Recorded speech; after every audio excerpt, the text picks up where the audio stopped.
ঘটনাটা আজকে যে বিষয়টা নিয়ে শেষ করব সেটা হলো আমাদের নবীর পূর্বের একজন নবী হযরতে মূসা আলাইহিস সালাতু ওয়াস সালাম। সবাই এই নবীর নাম জানেন তো? এই মূসার উপাধি ছিল কি? কালিমুল্লাহ। বলেন কি ছিল? কালিমুল্লাহ। মূসা আলাইহিস সালাতু ওয়াস সালাম যখন তার এলাকার মধ্যে বসবাস করতেছিলেন, এখানে পূর্বের থেকে ইতিহাস জানা দরকার। আল্লাহর রাসূল, আল্লাহর নবী মূসা আলাইহিস সালাতু ওয়াস সালাম দুনিয়াতে আগমন করছে যেই দিন, ওই এর আগের দিন আপনার এক ফেরাউনের মন্ত্রী স্বপ্নে দেখছে এই বছর এমন এক সন্তান আপনার এই রাজ্যে জন্মগ্রহণ করবে যে আপনার মসনদকে তছনছ করে ভেঙে ওই মসনদে এই সন্তান আপনার স্থানে অধিষ্ঠিত হইবে। এই কথা বলার পরে মূসা আলাইহিস সালাতু ওয়াস সালামের যখন এই সুসংবাদ ওই ফেরাউনের কাছে পেশ করলো তার মন্ত্রী, তখন ফেরাউনের মাথা গরম হয়ে গেছে। এলান জারি করছে এলাকার মধ্যে আজকে থেকে যত সন্তান ছেলে সন্তান জন্মগ্রহণ করবে কোন সন্তান যেন বাইসে থাকতে না পারে, সবগুলারে হত্যা করে ফেলাইবে। ওই সময় আমাদের নবীর পূর্বের নবী হযরতে মূসা আলাইহিস সালাতু ওয়াস সালাম জন্মগ্রহণ করছেন। মূসার মা টেনশন, হায় হায় এমন এক কারগুজারি করছে, সন্তানকে তো বাঁচাই রাখার আর কোনো সুযোগই নাই। আল্লাহ রাব্বুল আলামিন মূসা আলাইহিস সালাতু ওয়াস সালামের মায়ের কাছে ওহী নাজিল করলেন, ও মূসার মা টেনশন করিও না, আমি আল্লাহ তোমার সন্তানকে নবী হিসেবে কবুল করছি, আর তোমার সন্তানকে হেফাজত করার দায়িত্ব আমি আল্লাহ নিয়ে নিছি, টেনশনের কোনো কারণ নাই। তুমি একটা কাজ করো, তোমার সন্তানটারে একটা সিন্দুকের মধ্যে ভরিয়া নদীর মধ্যে ফেলাইয়া দাও। বলেন সুবহানাল্লাহ। খেয়াল করবেন এখানে কিন্তু ঈমানের বড় একটা বিষয় আছে। দেখেন আল্লাহ রাব্বুল আলামিন এখান থেকে বুঝাইছেন, ওই দুনিয়ার মানুষ তুমি যদিও বলো তোমার সন্তানকে তুমি পাইলে বড় করছো, না না, তোমার সন্তান তোমার চোখ ফাঁকি দিয়া, এই দুনিয়ার মধ্যে কত সন্তান বাবার চোখ ফাঁকি দিয়া পানিতে ভাসতেছে, কত সন্তান মায়ের চোখ ফাঁকি দিয়া কারেন্টে শর্ট খাইয়া দুনিয়ার থেকে বিদায় নিতেছে। এর মানে তুমি চিন্তা করো না বা পাওয়ার নিও না যে আল্লাহ বাঁচায় কি আমি আমার সন্তানকে হেফাজত করতেছি। তুমি তোমার সন্তানকে হেফাজত করো না, হেফাজত করে কে? আওয়াজ দিয়ে বলেন, আরো জোরে বলেন, কে হেফাজত করে? আল্লাহ রাব্বুল আলামিন মূসাকে পালন করিয়া মানুষদেরকে একটা দৃষ্টান্ত দিয়ে দিলেন। মূসা আলাইহিস সালাতু ওয়াস সালামের মাকে বললেন, ও মূসার মা টেনশনের কোনো কারণ নাই, তোমার সন্তানকে তুমি বলো, তোমার সন্তানকে তুমি একটা সুন্দর একটা সিন্ধুকের মধ্যে ভরিয়া তুমি নদীর মধ্যে ছাইরা দাও, যা কিছু করার আমি আল্লাহ করব, তুমি শুধু দেখতে থাকো। মূসা আলাইহিস সালাতু ওয়াস সালামের মা আল্লাহর হুকুমে সন্তানকে একটা সিন্ধুকের মধ্যে ভরিয়া ওই নদীর মধ্যে ফেলাইয়া দিছি। ফালানোর পরে এখন তো টেনশন, সন্তান রে এই কয়দিন আগে হইছে, কোথায় খাইবে, কি করবে? মা শুধু কান্না করতেছে আর চিন্তা করতেছে, হায় হায় আমার সন্তানকে কেমনে বাঁচাইবে। এদিকে তো ফেরাউন সব দেশে এলান করে দিছে, যেখানে সন্তান পাইবা একদম কোনো আওয়াজ নাই, কোনো কথা নাই, যেখানে পাইবা সেখানেই মারবা, যেখানেই পাইবা কোনো যুক্তি শুনবা না, পাইলি মায়ের পাইলি গলা কাইটা ফেলাইবা। কারণ আমার মন্ত্রিত্ব ধরে রাখা জরুরি, মন্ত্রিত্ব ধরে রাখা জরুরি, যেখানে পাইবে সেখানেই মেরে ফেলবে। এদিকে আল্লাহ রাব্বুল আলামিন ওই যে সিন্ধুকে মূসার মা তার সন্তানকে ছেড়ে দিছে, ওই সিন্ধুক আস্তে আস্তে যাইতে যাইতে যাইতে যাইতে ফেরাউনের মসনদের সেই যে তার রাজ্যের পাশ দিয়ে নদী বইয়া গেছে, ওই নদীর পাশে যাই এই ঘাটের কাছে যাই এই সিন্ধুকটা থাইমা গেছে। বলেন সুবহানাল্লাহ। আল্লাহ বলেন ওয়ামাকারু ওয়ামাকারাল্লাহ আল্লাহু খায়রুল মাকিরিন। আল্লাহর সাথে তুমি ট্যালেন্ট বাজি করবা, আল্লাহ হইলা তোমার থেকে বড় ট্যালেন্ট বাজি। আল্লাহ রাব্বুল আলামিন ফেরাউন যেহেতু বলছে দুনিয়ার মধ্যে কোনো সন্তানকে ওই সময় বেঁচে রাখবে না, বাঁচাই রাখবে না, আল্লাহ বলে আমি আমার মূসাকে তোর ঘরেই লালন পালন করব। বলেন সুবহানাল্লাহ। মূসা আলাইহিস সালাতু ওয়াস সালামের সেই সিন্ধুকটা ফেরাউনের রাজ্যের সামনে যাইয়া পৌঁছলো। সৈন্যরা দেখে সুন্দর ফুটফুটে একটা গোলাপের মতো সন্তান, দেখার পরে সবার অন্তরের মধ্যে মায়া সৃষ্টি হয়ে গেছে। মূসার চেহারাটা ছিল অত্যন্ত সুন্দর, তার চেহারার মধ্যে একটা মজা ছিল, একটা মায়া ছিল, যে কেউ দেখলি কোলে নিয়ে একটু আদর করতে চাইবে, যে কেউ চাইনি তাকে একটু চুমা দিতে চাইবে, এমন চেহারা আল্লাহ দিয়া দিছে। সন্তান মূসা আলাইহিস সালাতু ওয়াস সালামকে নিয়া তার ওই যে ফেরাউনের সৈন্যরা ফেরাউনের কাছে যাইয়া হাজির হইল, ডাক দিয়া বলে, ও আমির, ও আমাদের নেতা, দেখেন কত সুন্দর একটা সন্তান পাইছি। এখন তো হযরত মূসা আলাইহিস সালাতু ওয়াস সালামের দেখার পরে ফেরাউনের মাথা গরম হয়ে গেছে, তিনি মারবেন। এমন সময় পাশের থেকে আসিয়া, তার বিবি আসিয়া ডাক দিয়ে বলে, দেখছেন কত সুন্দর একটা বাচ্চা। আসলে ফেরাউনের দিলে অনেক দয়া ছিল, কিন্তু তার পাশে যারা ছিল এরা বহুত বড় ট্যালেন্টেড। এই বর্তমানে দুনিয়ার মধ্যে আগের জামানা যারা গেছে, আপনারা যারা ইতিহাস জানেন, দেখছেন সমস্ত মন্ত্রী রাজা যারা ছিল, এদের পাশে যে মন্ত্রীগুলো, এদের কারণেই রাজা ধ্বংস হয়েছে, যত প্রেশানির মধ্যে পড়ছে, লাঞ্ছিত বঞ্চিত, সব এই পাশে ডাইনের দাওয়াতের কারণে। নিজের এলেম দিয়ে যদি আল্লাহ চালাইতো তাইলে আর বেশি একটা সমস্যায় পড়তেন না। তখন ফেরাউনের কাছে যখন এই সন্তান পেশ করা হলো, হযরতে আসিয়া ডাক দিয়ে বলে, দেখছেন সন্তানটা কত সুন্দর। ফেরাউন বলে, হ্যাঁ সুন্দরই তো। বলে যে এখন তো ফেরাউনের মাথায় তো ওই কথা যে এখন তো এই সন্তানটারেও মারা জরুরি। কিন্তু আসিয়া বললেন, এত সুন্দর একটা ফুটফুটে সন্তান আপনি মারবেন, জীবনে ওই আপনার হত্যা করবে না। চেহারার দিকে তাকাই দেখেন, কি মারার মতো পোলা হ্যাঁ থাকবে, চেহারা ছিল অন্যরকম থাকবে, দেখছেন কত সুন্দর। ফেরাউনকে ঠিকই করেছি, না আরে মারা যায় না। কি করবে এখন? রাজ্যের মধ্যে এলান দিয়ে দিয়েছে, এই সন্তানকে দুধ পান করার জন্য একটা মেয়ে খোঁজো, তাড়াতাড়ি একটা দুধ মা খোঁজো, আরে দুধ পান করাইবে। এলাকার থেকে হাজার হাজার মানুষরা দুধ পান করায়, মুসা কেউ দুধ খায় না, কারো দুধ খায় না। এদিকে মা তো টেনশন, আমার সন্তান কোথায়, আমার মুসা কোথায়, আমি কোথায় আমার সন্তানকে ফালাই দিলাম জানি না। আল্লাহ কোথায় কি করলেন? আল্লাহ বলে, মুসার মা তুই চিন্তা করিস না, আমি আল্লাহ তোরে তোর সন্তানের কাছে নিয়ে দিব। এদিকে মুসার মা তার মেয়েকে পাঠাই দিয়েছে, দেখো তোমার ভাই কোথায়। মুসার বোন সারা দেশ মিশরের মধ্যে সব ঘরে ঘরে খুঁজতেছে, কোথায় আমার ভাই যাইয়া পুষলো। এদিকে খুঁজতে খুঁজতে শোনে ফেরাউনের ঘরের মধ্যে একটা ফুটফুটে সুন্দর বাচ্চা। মুসার বুইনে যাইয়া দেখে, মুসা এত আমার ভাই, কিন্তু বলা যাইবে না, আমার ভাই বললি তো আর রাখবে না, মাইরে ফেলাইবে। মায়ের কাছে সংবাদ দেয়, ও মা তোমার সন্তানকে আমি পাইছি, চলো চলো। তারাও কিন্তু দুধ খাওয়ানোর জন্য একটা মা খুঁজতেছি। এই মুসা কারো দুধ খায় না। মুসার বোন মায়ের নিয়ে হাজির করছে, হে বাদশা, হে আমির, আমার মাও একজন দুধ পান করানেওয়ালা, দুধ পান করায় মেয়ে বাচ্চাদেরকে। এইরকম একটা আমার মা, দেখেন আমার মায়ের দুধ খায় নাকি।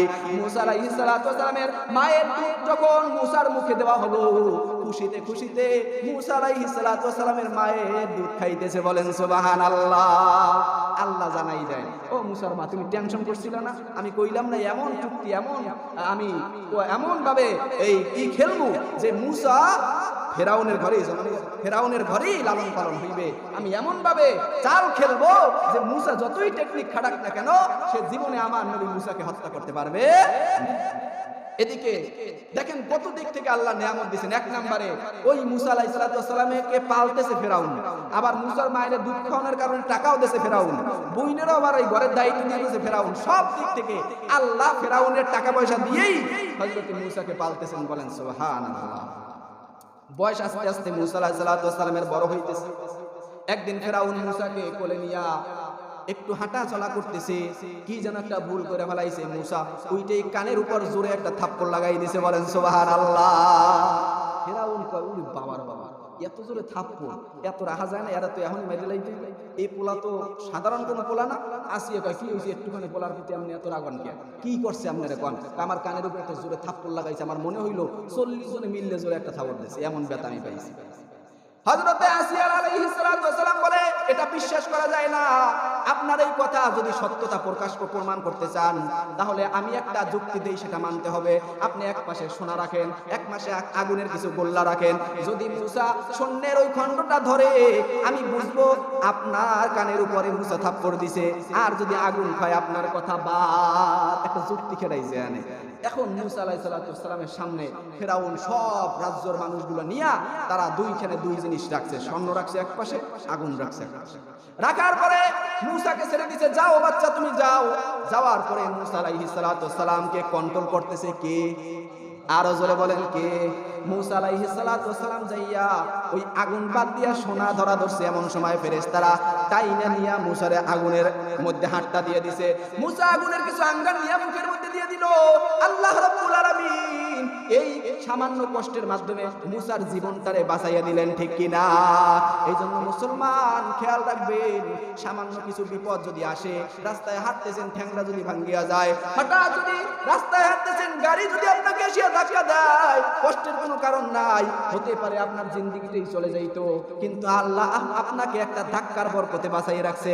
আল্লাহ আপনার সন্তানের মৃত্যুর কারণে আপনাকে বাঁচাই রাখছে, আপনার পরিবারকে বাঁচাই রাখছে। কোনো কষ্ট পাওয়ার কিছুই নাই। মূসা আলাইহিস সালাতু ওয়াস সালামের মুখের মধ্যে তোতলামি আল্লাহ দিয়া মূসাকে আল্লাহ বিজয় দান করেছেন, বলেন সুবহানাল্লাহ। মূসা আলাইহিস সালাতু ওয়াস সালাম এই আগুন খাওয়ার কারণে তার মুখে কিছু তোতলামি এসে গেছে। যখন বয়স আস্তে আস্তে বাড়তেছে, বড় হয়ে গেছে, বনি ইসরাইলকে মূসা আলাইহিস সালাতু ওয়াস সালামের যে সম্প্রদায় ছিল তাদেরকে ফেরাউন একদম নিচের যে কাজগুলো আছে ওগুলো দিয়ে রাখতো। এই মেতরের কাজ, রাজমিস্ত্রির কাজ, কাঠমিস্ত্রির কাজ, আর যত ভালো ভালো কাজ ছিল সব ফেরাউনের দলবল দিয়া, তার পরিবার পরিজনের লোক দিয়া, ভালো ভালো মন্ত্রীর স্থানে, কোষাগারের স্থানে, ভালো ভালো যত জায়গা আছে সেই জায়গায় এই ফেরাউন তার দলবলকে দায়িত্ব দিয়ে দিলেন। কিন্তু যত নিম্ন জায়গা আছে সব জায়গায় মূসা আলাইহিস সালাতু ওয়াস সালামের পরিবারের লোকগুলোরে দায়িত্ব দিয়ে দিলেন। একদিন বনি ইসরাইলের এক লোক রাস্তা দিয়ে হাঁটতেছে আর ফেরাউনেরও এক লোক রাস্তা দিয়ে হাঁটতেছে। দুইজন তর্ক বিতর্কের কারণে, কি কারণে যেন ঝগড়া বাজে দুইজনের মধ্যে। ঝগড়া বাজার কারণে ওই বনি ইসরাইলের লোকটাই আইসা হযরতে মূসা আলাইহিস সালাতু ওয়াস সালামের কাছে বিচার দিছে যে হুজুর, আমি ওনার সাথে এই তর্ক আমার সাথে ওই রকমের অবৈধ কাজ করছে বা আমার প্রতি জুলুম করছে। মূসা আলাইহিস সালাতু ওয়াস সালাম ছিলেন অত্যন্ত রাগী, নবীদের মধ্যে সবচেয়ে রাগ তারই বেশি ছিল। আল্লাহ রাব্বুল আলামিনের নবী মূসা আলাইহিস সালাতু ওয়াস সালামের কাছে যখন এই বিচারটা ওই ব্যক্তি দিল, মূসা আলাইহিস সালাতু ওয়াস সালামের মাথা গরম হয়ে গেছে। একদিকে ফেরাউন জুলুম করতেছে সমস্ত প্রজাদের উপর, আমার বনি ইসরাইলের উপর সবার প্রতি জুলুম করতেছে, আর একদিকে এই প্রজারাও আমার সম্প্রদায়ের উপর জুলুম করতেছে। মূসা আলাইহিস সালাম ওই ব্যক্তিকে সতর্ক করার জন্য কানের উপর একটা থাপ্পড় লাগাইলো। এক থাপ্পড়ে দুনিয়া থেকে বিদায় নিয়ে চলে গেছে। ওই কিপ্তিরে একটা থাপ্পড় দিছে, এমন থাপ্পড় 40 জনের শক্তি একজনের। ফেরাউন তো শক্তিরে সহ্য করতে পারবে ছোট কালে, এই জন্য ফেরাউনের গায়ে তো শক্তি কমালে না, এই জন্য হ্যাঁ ভাই আমি এমন ব্যথা পাইছি মনে হয়েছে আমার 40টা এক লগে থাপ্পড় দিছে। আর যে কিপ্তি যে ছিল এই বেটাটা অত্যন্ত দুর্বল ছিল, এই জন্য ছোট আস্তে একটা থাপ্পড়ের কারণে সে দুনিয়া থেকে বিদায়। যখন ফেরাউন এই কাহিনী শুনছে যে আমার রাজ্যের মধ্যে আমার লোকের গায়ে হাত, তাও আবার এই মূসা সর্বনিম্ন একটা শ্রেণীর মানুষ, আরে ধরো। মূসা আলাইহিস সালাম এই ভয়ে সে পলাইয়া মাদায়েন চলে গেছে। মাদায়েন যাওয়ার পর সেখানে বিরাট ঘটনা আসে, ঘটনা বেশি বলতে গেলে সময় থাকবে না। সেখানে যাওয়ার পরে হযরতে শুআয়ব আলাইহিস সালাতু ওয়াস সালামের মেয়ের সাথে তার বিবাহ হয়।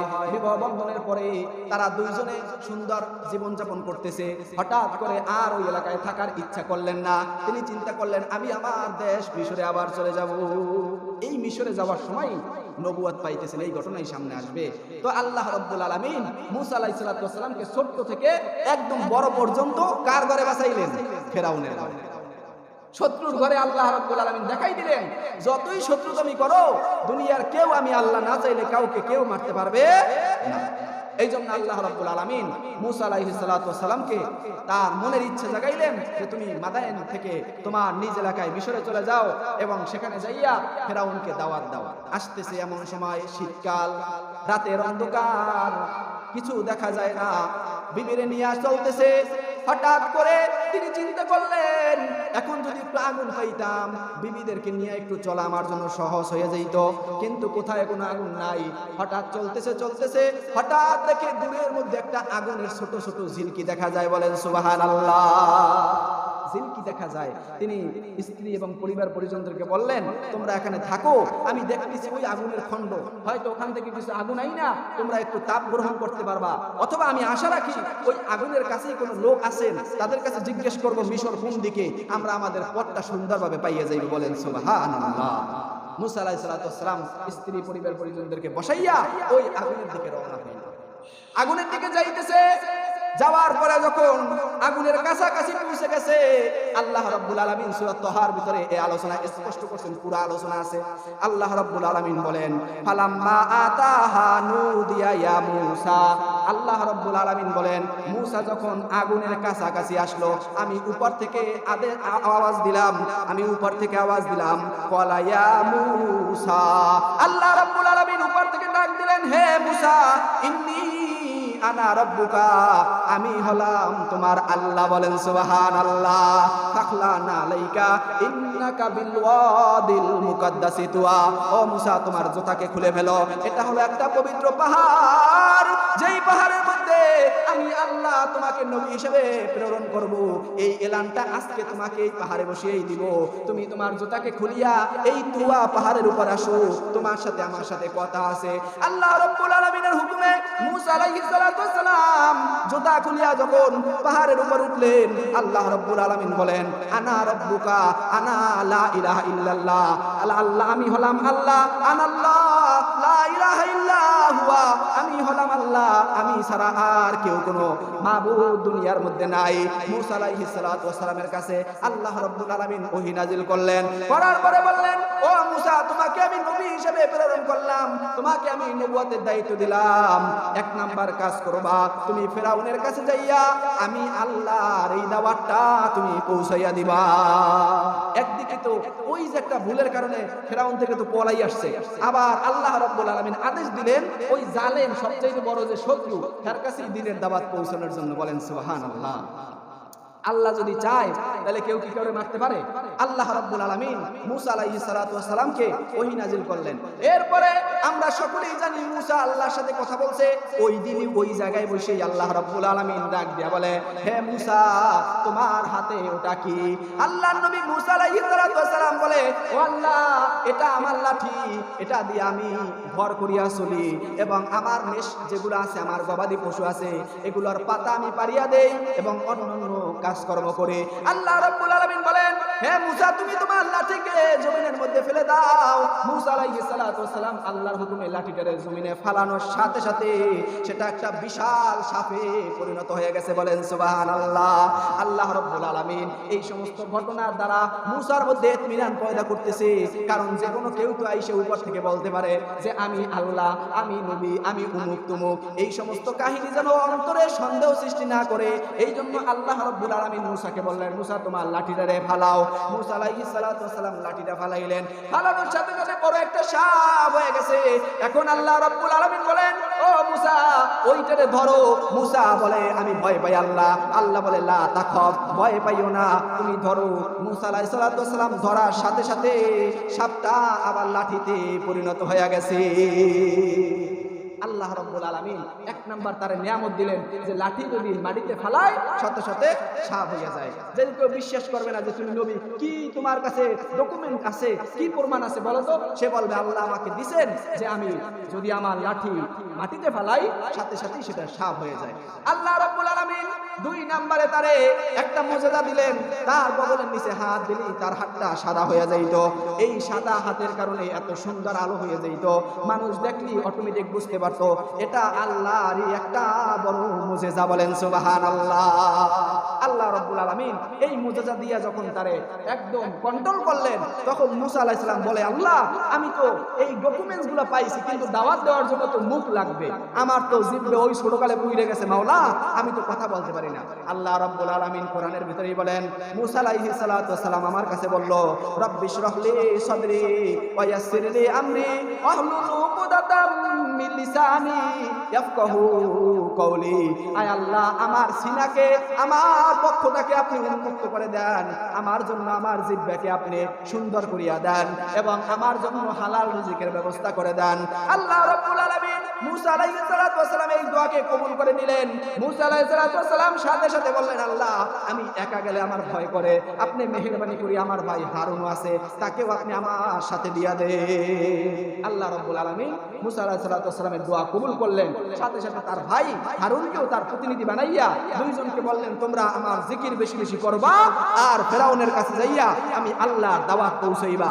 এই ফেরাউন বলে আনা রব্বুকুমুল আলা, আমি হইলাম সবচেয়ে বড় আল্লাহ, এই কথা যেন সে নিজের থেকে তওবা করে এবং আমি আল্লাহকে যেন আল্লাহ বলে মানে, এই দাওয়াত তার কাছে যাইয়া পৌঁছাইবা। মুসা আলাইহিস সালাতু ওয়াস সালাম এবং তার ভাই হারুন দুইজন ফেরাউনের কাছে দাওয়াত দেওয়ার জন্য গেল। দাওয়াত দেওয়ার পরে ফেরাউন তো তাদের দাওয়াত কবুল করলেন না, উল্টা তার সাথে আরো বিভিন্ন ধরনের বিতর্কে জড়াই গেলেন। এরপরে আল্লাহ রাব্বুল আলামিন হযরতে মুসা আলাইহিস সালাতু ওয়াস সালামের কাছে কাছে যখন দাওয়াত দেওয়ার জন্য আবদার করলেন, ফেরাউন তো মাথা গরম হয়ে গেছে, এর আর দুনিয়াতে রাখা যাবে না। আল্লাহ রাব্বুল আলামিন এক রাতে মূসা আলাইহিস সালাম এবং তার সম্প্রদায়কে বললেন, তোমরা আর এই মিশরে থাকো না, তোমরা এখান থেকে আমার হুকুমে হিজরত করে অন্য দেশে চলে যাও। কারণ যেই দেশে মুসলমানদের উপর নির্যাতন হবে, যেই দেশে মুসলমানদেরকে তাদের দিন ধর্ম মানা বাধা দেওয়া হবে, সেই দেশে মুসলমান থাকার কোনো প্রয়োজন নাই। তারা সফর করিয়া অন্য কোনো এলাকায় চলে যাবে। যেমন আমার আপনার নবী যখন মক্কায় কঠিন পরিস্থিতি আসলো, আল্লাহর হুকুমে হিজরত করে মদিনায় চলে গেছে। মুসার প্রতিও তার পরিবার পরিজনদের প্রতি ফেরাউন কঠিন টর্চার করতে লাগলো। আল্লাহর হুকুমে মুসা আলাইহিস সালাম যখন চলতেছেন, তিনি সফর করবেন, এমন সময় পিছনে এই খবর ফেরাউন পাইয়ে গেছে। পাওয়ার পরে তার 16 লক্ষ প্রজানিয়া মুসা আলাইহিস সালামকে মারার জন্য সে পিছন দিক থেকে দাওয়া করতেছে। এই সন্তানগুলা মুসা আলাইহিস সালামের পরিবার পরিজন নিয়ে যখন সামনে আগাইতেছে, এমন সময় সামনে বড় এক নদ পড়ে গেছে। সামনে দেখে বড় নদী, পিছনে দেখে 16 লক্ষ সেই মিশরীয় বাহিনী, যাদের সামনে প্রতিহত করার শক্তি তাদের নাই। ডানে পাহাড় বামে পাহাড়। মুসাকে ডাক দিয়ে বলে, মুসা, আমাদের মনে হয় আর বাঁচার কোনো সুযোগ নাই। আল্লাহ রাব্বুল আলামিন মনে হয় আমাদেরকে এখানেই ধ্বংস করিয়া দিবেন। আল্লাহ নবী মুসা ডাক দিয়ে বলে, চিন্তার কোনো কারণ নাই, আল্লাহ রাব্বুল আলামিন আমাদের সাথে আছেন। এই কথা বলার সাথে সাথে আল্লাহ রাব্বুল আলামিন উপর থেকে আয়াত নাযিল করলেন, ও মুসা, তোমার হাতের লাঠি দ্বারা তুমি নীল নদের মধ্যে বাড়ি দাও। বাড়ি দিতে দেরি আল্লাহ রাব্বুল আলামিন মুসার জন্য রাস্তাগুলো করে দিতে দেরি করেন নাই। বলেন সুবহানাল্লাহ। আল্লাহ নবী মুসা আলাইহিস সালাম আর সম্প্রদায় নিয়া চলতেছে। ফেরাউন ভাবছে এটা মনে হয় সেই রাস্তা, ভালো রাস্তায়। যখন সে অনেক দূর যাইতেছে, মুসা আলাইহিস সালাম নদী পার হয়ে গেছে, ফেরাউন মধ্যবর্তী অবস্থায়। এমন সময় আল্লাহ রাব্বুল আলামিনের কুদরত, সেই রাস্তা আবার সাগরে বিলীন হয়ে গেছে। বলেন সুবহানাল্লাহ। আল্লাহ রাব্বুল আলামিন মুসা আলাইহিস সালাম সাগর থেকে পার হয়ে গেলেন, কিন্তু ফেরাউনকে ওই সাগরের মধ্যেই ডুবাইয়া মারলেন। বলেন সুবহানাল্লাহ। এই যে মুসা আলাইহিস সালামকে আল্লাহ সাগর থেকে বাঁচাইলেন, ফেরাউন থেকে বাঁচাইলেন, আর ফেরাউনকে যে নীল নদের মধ্যে আল্লাহ মারিয়া ফালাইলেন, এই যে দিনটা ছিল সেটা ওই মুহররম মাসের 10 তারিখে। বলেন সুবহানাল্লাহ। এই হলো মুহররমের সংক্ষিপ্ত কিছু 3 সপ্তাহে আমরা আলোচনা করলাম। এখান থেকে বোঝা গেল মুহররম মাসটা অত্যন্ত গুরুত্বপূর্ণ এবং ফজিলতের মাস, ঠিক কিনা? কারণ এই মাসে আমাদের নবীদের উপর কত বরকত রহমত নাজিল হয়েছে, আমাদের পূর্বের নবীদের উপর, আমার আপনার নবীর উপর এবং সমস্ত উম্মতের উপর আল্লাহ রাব্বুল আলামিন রহমত বরকত নাজিল করছেন। এই জন্য এই মাসটাকে আমরা খেয়াল রাখবো। মাস আসলেই 10 তারিখে একটা রোজা, 11 তারিখে একটা রোজা, যদি না পারেন 9 তারিখে, 10 তারিখে, 10 তারিখে, 11 তারিখে। সে সময় তো চলে গেছে। আমি আগেও এলান দিয়েছিলাম রমজানের রোজা রাখার জন্য, বলছিলাম না? একটা রোজা রাখার জন্য বলছিলাম না? মনে আছে আপনাদের? তো ওই রোজাটা 10ই মুহররমের রোজা, সেটা চলে গেছে। এখন যদি সামনে 10 আসলে ইনশাআল্লাহ এই রোজাগুলো রাখবেন এবং এই মুহররমের যে ফজিলত এবং এই মাসের যে গুরুত্বপূর্ণ কাহিনীগুলো সবসময় মাথায় রাখবেন যে মুসলমানরা কোনোদিন আল্লাহ তাদেরকে লজ্জিত করেন না, আল্লাহ কোনোদিন তাদেরকে হেনস্থা করেন না। যত জালেম মানুষের প্রতি জুলুম করুক না কেন, তার জুলুমকে আল্লাহ একদিন ধ্বংস করে যারা ন্যায়ের উপর আছে, সঠিক পথে আছে, আল্লাহ তাদেরকে বিজয় দিবেনই দিবেন, এতে কোনো সন্দেহ নাই। এই জমানা না, প্রত্যেক জমানায় জুলুম করতে করতে করতে করতে মাজলুমরা যখন দেওয়ালে ঠেকে গেছে, তখনই আল্লাহর সাহায্য অটোমেটিক তাদের কাছে আসছে, অটোমেটিক জালেম ধ্বংস হয়ে গেছে, মাজলুমরা বিজয় লাভ করেছে, ঠিক কিনা? আল্লাহ রাব্বুল আলামিন আমাদেরকে আল্লাহর হুকুমগুলো মেনে আল্লাহ রাব্বুল আলামিনের দ্বীন কায়েম করার তৌফিক দান করে। বলেন আমিন।